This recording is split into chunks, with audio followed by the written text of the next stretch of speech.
San Antonio, Texas recently released its annual water quality report, and our water nerds dug through it so that you don't have to.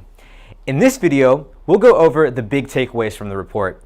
Make sure to comment below to suggest which city our water nerds should tackle next. First up is lead.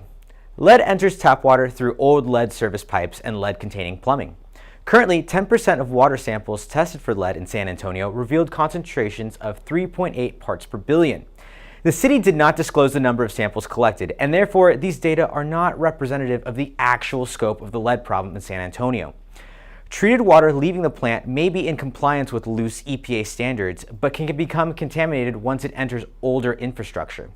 Houses built before 1986 were most likely built with lead plumbing and lead fixtures. EPA, CDC, and the American Academy of Pediatrics all agree that there is no safe level of lead for children. Next is Chromium-6. Chromium-6 is an extremely toxic metal that is not currently regulated by the EPA.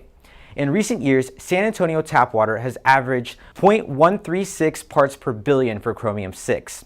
For a bit of perspective, these levels are 7 times higher than the concentration determined to have a negligible impact on cancer risk. Next up is Disinfection By Products, or DBPs. DBPs are a category of emerging contaminants, which means they have been detected in drinking water, but the risk to human health is unknown. Disinfectants such as chlorine or chloramine react with normal organic matter, such as leaves, twigs, and grass, that is oftentimes found in incoming water. In San Antonio, the haloacetic acid levels ranged from 0 to 22.3 parts per billion and had an average of 14.6 parts per billion. The trihalomethane levels in San Antonio were found to be in a range of 0 to 84.7 parts per billion.